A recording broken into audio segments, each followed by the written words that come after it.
Boa noite, pessoal. Vamos estar apresentando aqui o nosso Tech Challenge. A gente é o grupo 2. Eu me chamo Alexandre Escócio, estou falando aqui de Fortaleza. Boa noite, pessoal. Eu sou o Daniel, estou falando aqui de Jundiaí, São Paulo. Boa noite, pessoal. Meu nome é Denis Jesus e eu falo de Belo Horizonte, Minas Gerais. Boa noite, pessoal. Meu nome é Felipe Castro, também do interior de São Paulo, mais especificamente aqui de Jundiaí. Bom, eu sou o Leonardo Cionato, também falo da mesma cidade do Felipe e do Daniel de Jundiaí, e a gente vai estar apresentando a nossa agenda de contatos. Pessoal, boa noite. Vou começar a fazer a apresentação do nosso projeto. Me chamo Denis, fazer a apresentação do nosso projeto, minha agenda de contato. Eu vou falar sobre o que foi construído, né, nesse nosso projeto. Essa é a nossa estrutura principal do projeto. Aqui na nossa estrutura, nós separamos, dentro dessa pasta aqui, SRC, a nossa camada de back-end, shared e teste. Separamos tudo em camadas. Dentro da pasta back-end, nós colocamos aqui, adicionamos 4 projetos. Aqui nós temos o projeto da API, nós temos o nosso projeto da application, nós temos o nosso projeto domain e infraestrutura. Dentro da pasta shared, que é de compartilhada, nós temos o nosso projeto de comunicação, nós temos o nosso projeto da exceptions e nós temos também dentro da pasta teste o nosso projeto de teste. No nosso projeto de API, vou falar um pouco das referências que nós colocamos para cada projeto, a questão das suas responsabilidades. Dentro do projeto da API, nós adicionamos aqui as referências, da application, da comunicação, da exception e da infraestrutura. Já dentro da nossa pasta, dentro do nosso projeto application, nós adicionamos as nossas referências de comunicação, da domain, da exception e da infraestrutura. Dentro do nosso projeto de infraestrutura, nós já adicionamos aqui as referências, a comunicação e a domain. Dentro do nosso projeto de comunicação, nós adicionamos a nossa referência domain e no nosso projeto de teste, nós adicionamos as referências à nossa API e à nossa application. Falando um pouco da nossa estrutura, já partindo para a nossa API, nós fizemos, vamos abrir aqui, nós criamos os nossos endpoints, todos os nossos endpoints estão aqui, que é o nosso endpoint de registrar, de recuperar por prefixo, recuperar por ID, recuperar todos e deletar, e o nosso endpoint de update. Neste momento, eu vou falar mais sobre o nosso endpoint de registrar contatos. Mas antes de partir para esse momento, vou falar um pouco da nossa infraestrutura, né, como que funciona a questão da nossa infraestrutura, a questão da criação do nosso banco de dados, a questão da conexão com o nosso banco de dados. Voltando aqui dentro do programa, nós fizemos aqui, adicionamos o nosso repositório. Dentro do nosso repositório, a questão da injeção de dependência, nós temos aqui nossa injeção de dependência aqui dentro do nosso repositório. Vamos navegar. Aqui nós fizemos a injeção de dependência ao Fluent Migration do Postgres. Essa daqui é a injeção de dependência do nosso repositório, a injeção de dependência do nosso contexto, e aqui vai sucessivamente todas as injeções. Aqui nós colocamos uma injeção ao repositório master, que faz a referência aos métodos abaixo, que são as injeções de dependências. Aqui é da unidade de trabalho, aqui é do contexto, da Fluent Migration e do repositório. Voltando, dentro do nosso app developer, nós colocamos aqui a nossa connection string, que faz a conexão local com o nosso banco de dados Postgres. Já dentro do nosso app, nós colocamos o banco de dados, que nós vamos criar no momento da execução do nosso projeto. Então, esse banco de dados, nós vamos fazer a chamada do nosso projeto, e logo abaixo nós temos a opção de atualizar o nosso projeto, que verifica primeiramente se o banco de dados existe ou não, e roda a nossa migration. Se o banco de dados existe, ele só roda a migration fazendo a atualização das nossas tabelas. Se o banco de dados não existe, ele roda esse método de criação do banco de dados, que nós estamos utilizando aqui, é o pacote do Dapper, para fazer essas validações, tanto do Dynamic Parameters, quanto do execute escalar, né, para fazer a validação de se o banco de dados existe. E aqui ele faz a criação do nosso banco de dados, ok? A verificação só faz uma validação mesmo se o banco de dados existe, retornando, e aqui roda a nossa migration. Vamos executar o projeto. Neste momento, o nosso banco de dados não existe, dá um refresh, não existe o nosso banco de dados, que é minha agenda, que nem eu mostrei para vocês aqui em tela. Antes de dar continuidade aqui, vou mostrar para vocês. O banco de dados é minha agenda, que vai criar no nosso PostgreSQL. Então vamos dar um F5, já fiz as validações. Aqui embaixo, vamos dar mais um F5. Vai verificar se o banco de dados existe. Validação. Quantidade de registro, 0. Então não existe. Agora sim, se o banco de dados não existe, então ele não vai entrar aqui. Ele vai criar o nosso banco de dados. Vamos dar um F5. Aqui ele já faz a verificação na nossa consulta do banco de dados também. Quantidade de registros, 0. Então não existe o banco de dados. Aí sim, ele vai lá e faz a criação do nosso banco de dados. Criou o nosso banco de dados. Ele vai partir para a migration. Vamos fazer a validação. Nosso banco de dados está aqui. Dentro do banco de dados, por enquanto nós ainda não temos as informações da nossa tabela. Aqui embaixo, não existe ainda as nossas tabelas. Agora sim, vou partir para a nossa migration. Nós utilizamos aqui a Fluent Migration para fazer essas execuções. Vamos rodar as nossas migrations. Uma outra informação importante também que nós adicionamos aqui é a questão dos logs, né? Todas as vezes que nós formos criar uma tabela, nós formos inserir uma informação no nosso banco de dados, ele vai guardando essa informação desse log. Esse log, ele criou um arquivo aqui pra gente, tá vendo aqui? 17/5. Então ele já iniciou a criação do nosso arquivo. Então perfeito, então ele está criando o nosso log. Dando continuidade, F5. Ele vai criar a nossa tabela de contatos. O que nós colocamos aqui? Nós criamos uma informação, uma versão base para registrar dentro no nosso banco de dados uma informação padrão para todas as nossas tabelas. As nossas tabelas elas vão ter uma informação padrão de ID e de data de criação. Então, todas as vezes ele vai estar utilizando essa versão base. Aqui, a versão base, adicionou para a gente a versão base e vai criar a nossa tabela. Criou o nosso log e vamos dar continuidade. A tabela foi criada? Vamos conferir. Registrar, dar um refresh. Criou primeiramente a questão do versionamento da versão. Vamos continuar. Vai inserir os registros, né? Nós já definimos já na nossa estrutura do banco de dados as informações da região.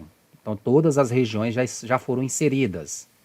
Vamos continuar. Inserir os registros. Vai escrever o log para a gente. Ótimo. Escreveu o log. E eu vou dar um F5 para finalizar o processo. Ok. Então, nosso banco de dados. Vamos dar um refresh. Foi criado. Nossa tabela do banco de dados foi criado. Contato. Nós criamos a nossa tabela de região.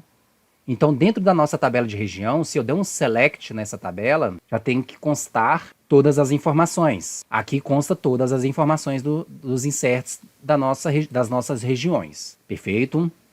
Então, vamos partir agora para dentro do nosso projeto. Aqui já é a nossa API. Nós vamos criar um novo registro, né?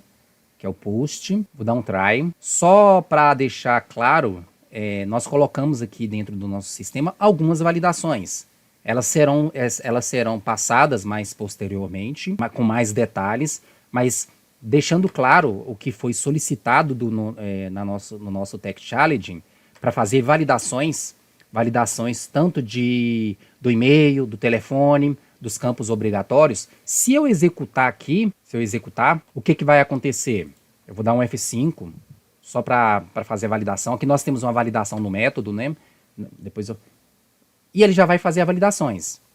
Nós colocamos aqui, ó, validação no telefone, colocamos validação no prefixo, nós colocamos validações no e-mail, se é um e-mail válido. Nós criamos uma middleware no sistema para fazer essas validações. Então, essa middleware, só mostrando aqui, basicamente esse projeto que nós colocamos aqui, que não é o nosso projeto que está dentro da desse compartilhado de exceções, que é essas nossas exceptions. Nós criamos aqui os nossos resources com as nossas mensagens, né? As mensagens que farão essas validações, que aqui são todas as mensagens. Então, dando continuidade no projeto. Eu vou criar aqui o meu e-mail de Jesus. Meu e-mail, denis.si2011@gmail.com. Vou tentar executar. Vamos tentar executar. Opa, algo não deu certo. Telefone de contato inválido. Prefixo contato inválido também. Então, não deu certo. Então, vamos colocar aqui o nosso telefone. 99161 3466. Vamos executar de novo? Vamos executar. Validar. Opa, o prefixo está inválido. Então, vamos adicionar um prefixo. Meu prefixo é 31. Vamos executar. Agora sim. Vamos fazer essas validações. Vou dar um F12. Ele partiu aqui. Vou dar um F12 aqui. Beleza. Entrou aqui dentro do nosso zcase. No nosso zcase, ele tem o validador, o que eu falei com vocês anteriormente. Ele tem o nosso validador. Vai validar a informação. Aqui nós colocamos a validação do e-mail. Nós colocamos validação do contato. Vamos dar um F5, vamos validar, ótimo, vamos continuar. Aqui nós usamos o Mapper para fazer o mapeamento da nossa entidade. Aqui está a nossa entidade. As informações elas estão aqui, ótimo. Nós definimos a data de criação e aqui já é o nosso repositório. Vamos dar um F10, vamos adicionar dentro do nosso repositório, o nosso contato, F10. E aqui já é para salvar de fato na nossa base de dados, né? Que é a nossa unidade de trabalho. Vou dar um F10, vai dar um save, F10 e vamos dar um F5. Validando, contato criado com sucesso. Vamos conferir na nossa base de dados, vamos dar um refresh, vamos dar um select e vamos executar. A informação, o registro foi inserido com sucesso. Então, a nossa persistência da nossa informação no banco de dados deu sucesso, ótimo. Vamos retornar para o nosso repositório, vamos conferir a nossa base de dados, a nossa versão 001, que é onde que faz o up da nossa migration, que faz as criações das tabelas, criação do DDD, insere as informações das regiões. E vamos olhar agora o nosso controller, retornando para o nosso controller. Aqui ele faz a validação do nosso contato. Então, basicamente, é isso. São essas informações.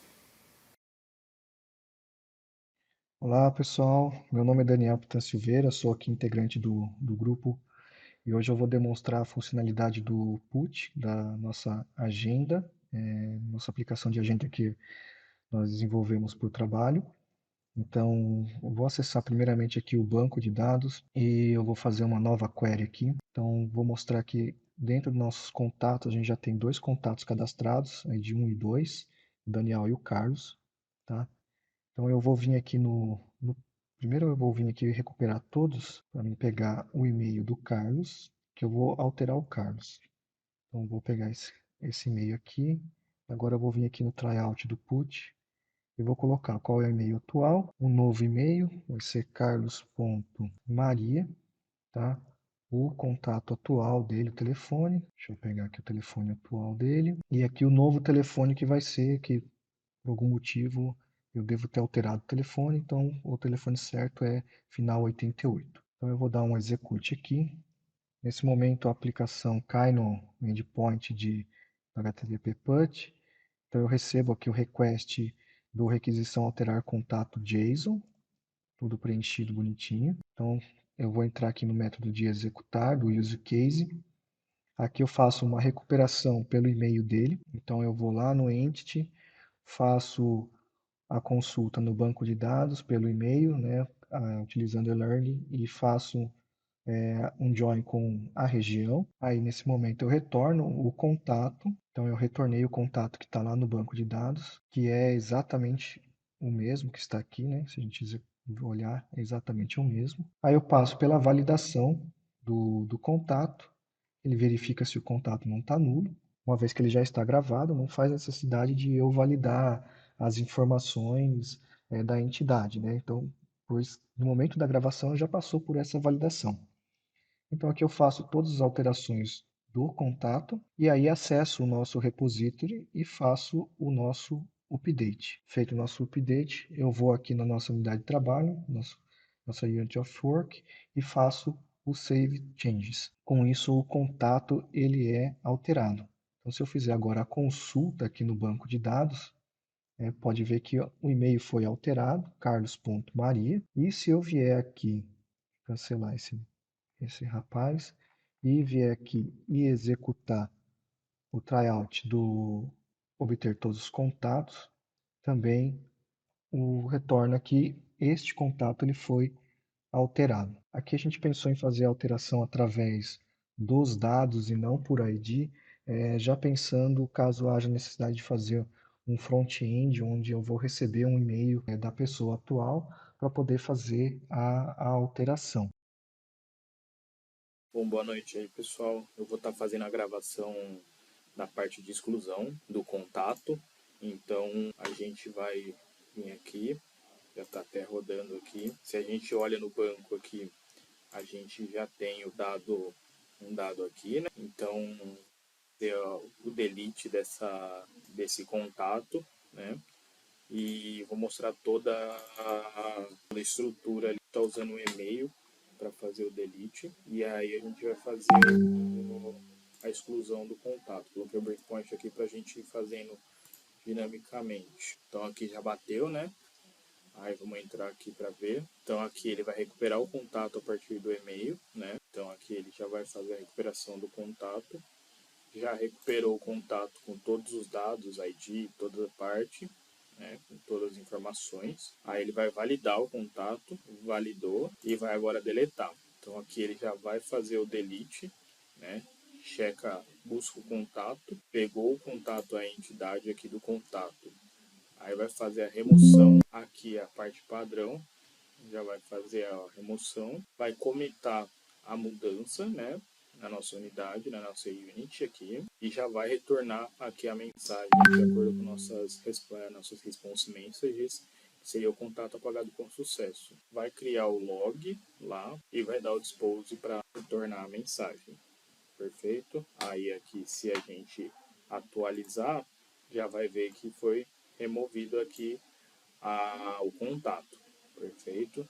Então foi totalmente removido aqui, tudo certinho, tudo atualizado. E aí agora pensando na nossa arquitetura, só dando um overview por cima, aqui ficou como nossa arquitetura ficou organizada, né? Com a nossa API, que teria ali as controllers, tem os filtros das exceptions ali, né? Para tratar alguns erros, tratar algumas coisas. Teria a nossa response, que seria aquelas mensagens, né? De contato criado e contato apagado. A gente tem nossa application com as services e as use cases, né? A configuração dele. A gente tem nossas domain com as nossas entidades, né, com as nossas entities, as repositories, a parte de infra com a migration para subir banco, né, o log, toda essa parte de estrutura de dados. Aí a gente tem a parte que seria compartilhável, né, que seria a parte de comunicação e também algumas exceptions, e teríamos também os testes unitários aqui, que já teria tudo criado aqui, que já foi passado aí. Então assim ficou nossa estrutura e acredito ser isso. Muito obrigado. Olá a todos, me chamo Felipe Castro, sou participante aí do grupo 09 e hoje eu vou demonstrar um pouquinho do nosso trabalho, principalmente o que envolve esses dois endpoints aqui, o que retorna por ID e o que retorna o contato pelo prefixo. Vou demonstrar aqui primeiramente o que retorna pelo prefixo. Aqui o próprio Swagger, né, já indica aqui quais tem que ser o parâmetro de entrada e em caso de status code 200 de sucesso, qual vai ser o retorno pela aplicação. Então, vou informar aqui o prefixo 19. Aqui eu coloquei um breakpoint para ir demonstrando, né, todos os steps da aplicação. Então ele parou aqui primeiramente na controller. A gente vai chamar aqui esse método executar, passando o prefixo informado no Swagger. no F11 aqui, a gente caiu aqui para a classe, uma classe que funciona como uma classe de serviços, né? Que por sua vez chama a classe de repositório. E na classe de repository ela faz a comunicação com o banco de dados através do Entity Framework. Aqui faz o select passando um parâmetro informado e retorna o contato se ele encontrou. Aqui faz um mapeamento, né, para o JSON e retorna para a nossa camada controller, devolvendo o status code OK, mais o JSON com o contato encontrado. Vamos continuar aqui, voltar para o Swagger. Então aqui encontrou, né, esse contato de ID 2 com a data de criação, nome, e-mail, telefone e um outro objeto aqui que é a parte do DDD, né, a região e o prefixo. Vou demonstrar aqui também no banco de dados como está cadastrado esse contato. Então está aqui, né, DDD 19. Daniel e o ID. Agora eu vou fazer uma demonstração pelo ID, né, do contato e não mais pelo prefixo. Aqui a mesma ideia, né? Eu vou informar o parâmetro ID 1. Aqui ele vai seguir a mesma estrutura, caiu na controller, da controller ele vai para essa classe, funciona como se fosse uma classe de serviços. Dessa classe a gente vai para o repository, ela que é responsável por fazer a comunicação com o banco, vai me retornar aqui a região de acordo com o ID informado. Já tem aqui o JSON com a resposta.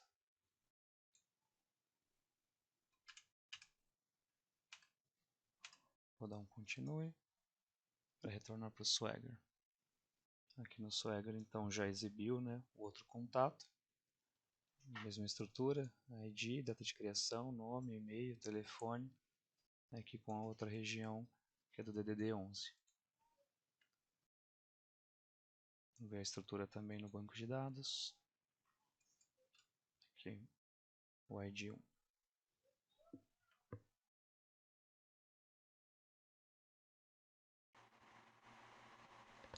Bom, pessoal, vou estar apresentando aqui a parte do get all dos contatos aqui da nossa aplicação, bem como a parte dos testes e falar um pouco sobre algumas decisões arquiteturais nossas e do porquê dessas decisões, né?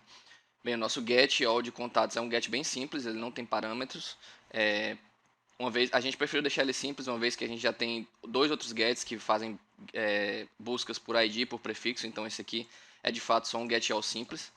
E aí a gente executa ele vai cair na controller, a controller por sua vez vai bater no use case, o use case de get all, e esse use case vai ter dependência ali de um repositório. E aí nesse repositório a gente busca os contatos, a gente está usando o Entity Framework, né? Então a gente busca os contatos e faz um eager loading das regiões referentes a esses contatos. Então a gente dá um include, ele vai retornar, e ainda no use case a gente vai ter um método chamado fromEntity, que vai fazer justamente o mapeamento, né, dessa entidade de domínio, que é o contato, nesse caso um enumerable de contatos, para o DTO, que vai ser a resposta para o cliente, que é o resposta contato JSON. Então ele faz esse fromEntity e ele retorna na tela. No caso aqui a gente tem lá no banco 2 contatos registrados, então a gente tem os dados, né, ID, data, criação, nome, e-mail, e os dados da região, que foi o join, o eager loading lá que a gente fez. Com relação aos testes, a gente acabou preferindo focar mais nessa base aqui da pirâmide dos testes, que são os testes unitários, né? Uma vez que a gente ainda está com uma aplicação pequena, começando ainda, a gente não tem tanta integração entre serviços, entre use cases, entre camadas, diferentes camadas, que justificasse os testes de integração ou os testes end-to-end, né? Talvez a relação entre custo e benefício deles fosse pior do que de fato fazer testes unitários bem feitos e cobrindo todos os graus de liberdade ali do código, né? Todos os ifs, todos os else. Então a gente focou na parte dos testes unitários. E aí dentro desse contexto a gente fez os testes para os controllers, no caso um controller com vários métodos, né? E para os use cases, cada use case com o seu método execute. E aí tentando seguir a prática de isolar bem aquele bloco de código para testar ele bem, a gente, no caso da controller, todos os use cases são mocks, e no caso dos use cases, todos os repositórios são mocks. E aí, além disso, para dar um passo além, a gente tentou adicionar um pouco de aleatoriedade nesses testes.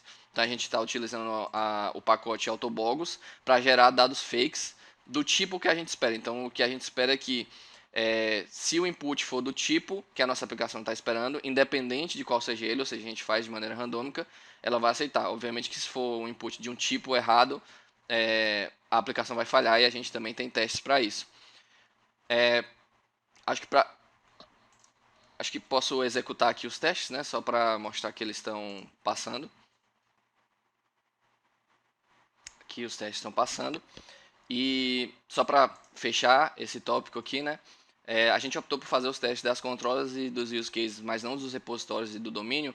Primeiro porque a gente optou por seguir com um domínio anêmico, pelo menos nesse primeiro momento, porque as regras, não tem tantas regras assim de negócio, são regras simples, então elas estão mais nos use cases do que na camada de domínio. Então, se no futuro o domínio evoluir para que tenha um nível de complexidade e regras de negócio lá, com certeza é válido adicionar testes unitários lá.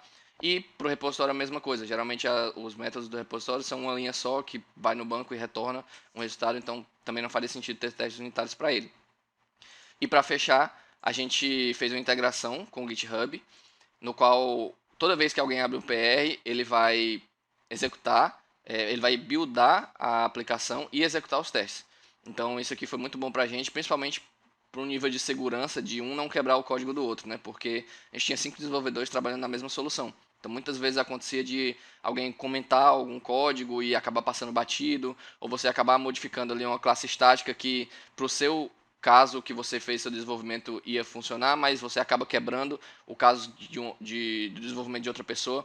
Então a gente achou bem prático de colocar essa integração aqui com o GitHub, onde ele faz o build. Aí eu criei aqui esse PR com um dos testes unitários quebrados, só para ele falhar, né? Então ele passou em 19, mas falhou em 1. E aqui ele diz até o motivo do porquê falhou, né?